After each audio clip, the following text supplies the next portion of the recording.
बिस्मिल्लाहिर्रहमानिर्रहीम। आज हम पढ़ते हैं metabolism of glycine. Metabolism of glycine में सबसे पहले हम इसका छोटा सा इंट्रोडक्शन मैंने लिखा हुआ है, जिसमें यह है कि नॉन एसेंशियल अमीनो एसिड है।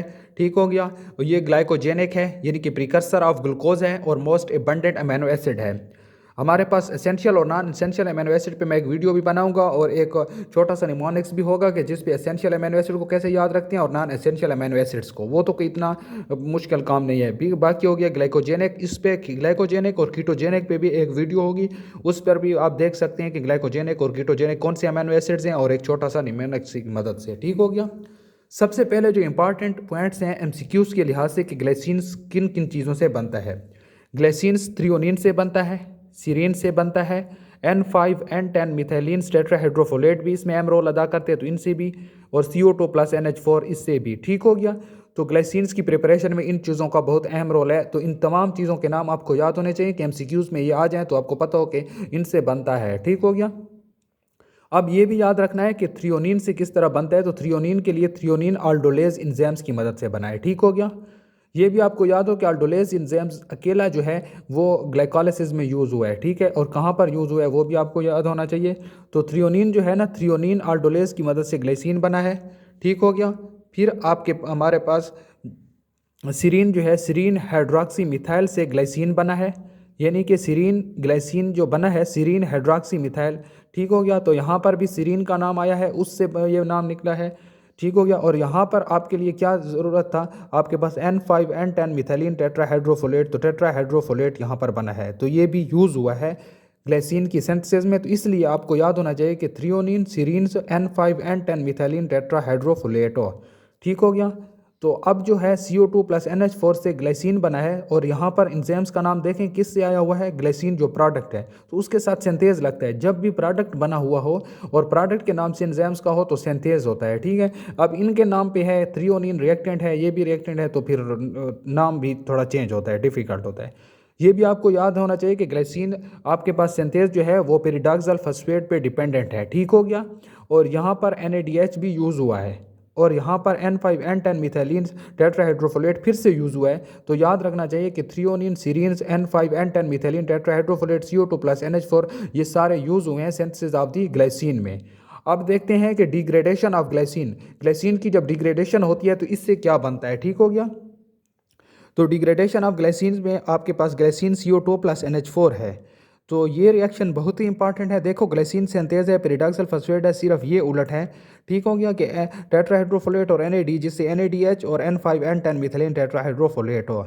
तो मैं यहाँ पर नेक्स्ट जो है ग्लाइसिन है और सीरीन है, तो सिर्फ वही रिएक्शंस हैं, सिर्फ उलट हैं। ठीक है। टेट्राहाइड्रोफोलेट है, सीरीन हाइड्रोक्सी मिथाइल ट्रांसफिरेज है। ठीक हो गया। हाइड्रोक्सी मिथाइल आपके पास N5N10 जो है ट्रांसफिरेज, ये ट्रांसफिरेज हुए हैं, ट्रांसफ़र हुए हैं। ठीक है। इस वजह से इसका नाम ट्रांसफिरेज रखा हुआ है। ठीक हो गया। और मिथाइल ग्रुप भी। तो अब मैं कह सकता हूँ कि ग्लाइसिन्स की जो सिंथेसिस है उसमें कौन कौन सी चीज़ें ज़रूरी होती हैं, ये MCQs में आ सकता है, आप इनको नोट याद कर लें। ठीक हो गया।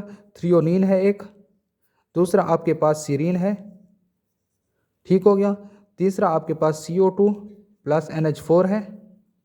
चौथा आपके पास NADH है। और फिर पांचवा आपके पास क्या है कि N5N10 मिथाइलिन टेट्रा हाइड्रोफोलेटो, यानी THF, मिथिलीन टेट्राहाइड्रोफोलेटो, ये चीज़ें बने हैं। तो सिंथेसिस ऑफ ग्लाइसिन में ये चीज़ें आपके पास यूज़ होती हैं। ये थ्रियोनिन से भी बनता है, सीरीन से भी बनता है, CO2 NH4 से भी बनता है, NADH भी यूज़ होता है, और ये भी। तो आपको ये याद होनी चाहिए। ठीक हो गया। तो ग्लाइसिन्स की डिग्रेडेशन में किस तरह होती है ये भी ऐप आपको आनी चाहिए। लेकिन ये जो है ना सिंथेसिस ऑफ ग्लाइसिन, ये बहुत इंपॉर्टेंट है और MCQs के लिहाज से। फिर आगे देखते हैं कि ग्लाइसिन से क्या क्या चीज़ें और बनती हैं। अब हम देखते हैं कि सिंथेसिस ऑफ ग्लाइसिन, ये बहुत इंपॉर्टेंट है MCQs के लिहाज से। ठीक हो गया।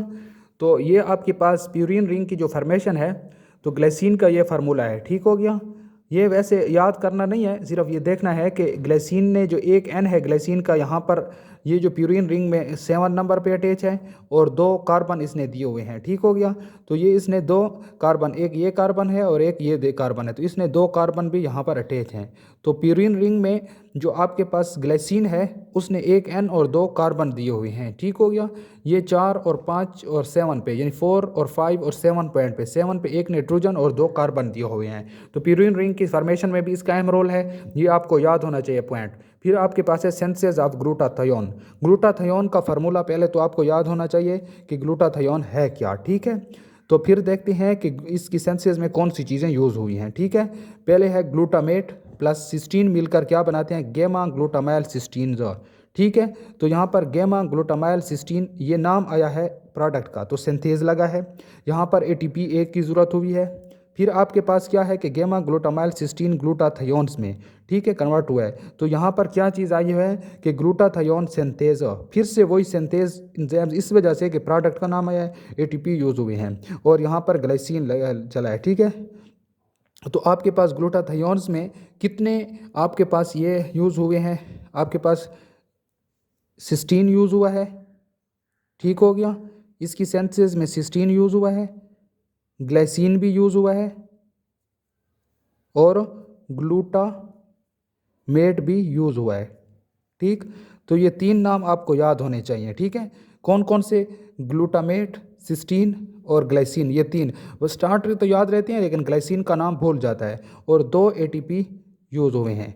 तो ये इंपॉर्टेंट है एमसीक्यूज़ के लिहाज से, ठीक हो गया। तो glycine formation of urine ring और फॉर्मेशन ऑफ ग्लूटाथियोन, और ग्लूटाथियोन में कितने आपके पास अमीनो एसिड यूज़ हुए हैं या ये यूज़ हुए हैं, तो सिस्टीन, ग्लाइसिन और ग्लूटामेट, ठीक है, ये यूज़ हुए हैं। ये 3 के नाम हैं। सिंथेसिस ऑफ हीम, हीम में भी यूज़ होती हैं। हीम किससे बनता है, सक्सिनाइल कोएंजाइम्स प्लस ग्लाइसिन।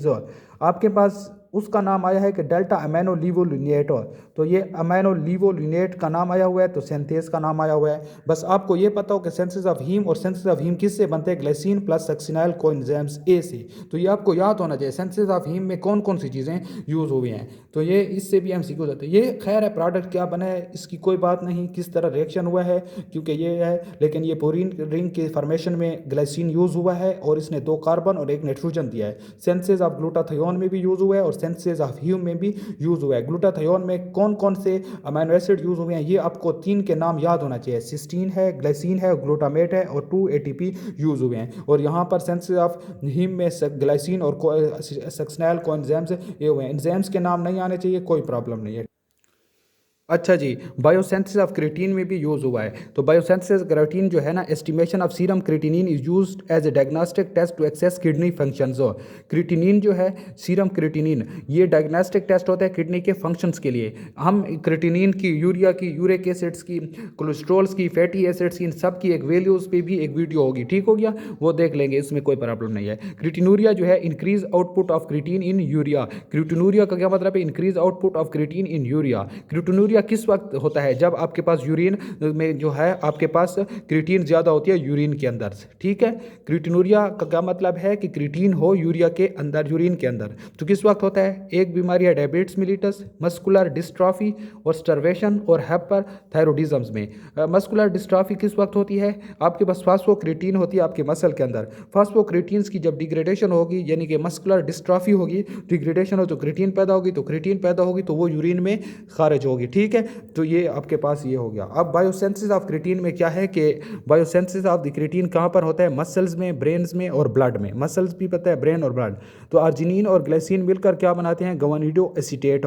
ये बहुत इंपॉर्टेंट है, अर्जिनिन ग्लाइसिन ट्रांस एमिनिडेज, ये इनके नाम पे है, तो सिंथेज नहीं, ये ट्रांस एमिनिडेज आया है, ठीक है। फिर गवानिडो एसीटेट और क्रिएटिन, यहाँ पर क्या आया है कि गवानिडो एसीटेट मिथाइल ट्रांसफेरेज, ठीक हो गया। ये दोनों एक दूसरे से डिफरेंट्स हैं, इनका डिफरेंट है। यहाँ पर CH3 ग्रुप है और यहाँ पर नहीं है, ठीक हो गया। तो इस वजह से ये जो आपके पास है ऐसे एडिनोसिल मिथायोनिन CH3, ये जो इथिनीन देता है मिथाइल ग्रुप ग्विनिडो एसीटेट को, तो ये किस में कन्वर्ट हो जाता है, क्रिएटिन में। यहाँ पर मिथाइल ग्रुप है और यहाँ पर नहीं है, ये एक दूसरे से मिथाइल ग्रुप के डिफरेंट पे हैं। इस पर भी एमसीक्यूज आता है कि ग्विनिडो एसीटेट और क्रिएटिन के दरमियान मिथाइल सिर्फ CH3 का डिफरेंस है, ठीक है। ग्विनिडो एसीटेट मिथाइल ट्रांसफेरेज, ये इसका नाम है। क्रिएटिन से क्रिएटिन फास्फेट बना है, किनेज इंजाइम्स है, तो आपको पता होना चाहिए या तो ATP यूज़ होगा या ATP आपके आपके अटैच होगा। तो क्रिएटिन फॉस्फेट बना है क्रिएटिन से, तो इसका मतलब फॉस्फेट ग्रुप अटैच हुआ है, तो यहाँ पर एटीपी यूज हुआ है। ठीक है, क्रिएटिन फॉस्फेट का दूसरा नाम है फास्फोक्रिएटिन। ये हाई एनर्जी फॉस्फेट ग्रुप है जो आपके पास मसल्स में मौजूद होता है।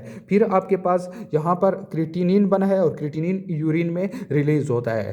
अब आपके पास क्या इंपॉर्टेंट पॉइंट है कि आपके पास ये आर्जिनिन और ग्लाइसिन से बना है। किससे? आर्जिनिन और ग्लाइसिन, यहाँ पर दो अमीनो एसिड यूज़ हुए हैं, तो ये आपको पता होना चाहिए। और दूसरा ग्वानिडो एसीटेट और क्रिएटिन में आपके एक दूसरे के दरमियान में किसका डिफरेंस है? सिर्फ CH3 का डिफरेंस है। तो ये स्टेप बहुत इंपॉर्टेंट है। ठीक हो गया। तो ये थी मेटाबॉलिज्म ऑफ द ग्लाइसिन्स। ग्लाइसिन्स किस चीज़ के सिंथेसिस में यूज़ होता है वो मैंने बताया, प्यूरिन रिंग के ग्लाइसिन जो है सिंथेसिस, प्यूरिन रिंग, ठीक हो गया, ग्लूटाथायोन और हीम की सिंथेसिस में और क्रिएटिन की सिंथेसिस में, इन 30 चीज़ों के सिंथेसिस में यूज़ होता है। ठीक हो गया। तो आपको पता हो कि ग्लूटाथायोन किस से बना हुआ है, हीम किस से बना हुआ है, क्रिएटिन किस से बना हुआ है और प्यूरिन रिंग में क्या इसका रोल है। तो ये थी आपके पास ग्लाइसिन्स का मेटाबॉलिज्म।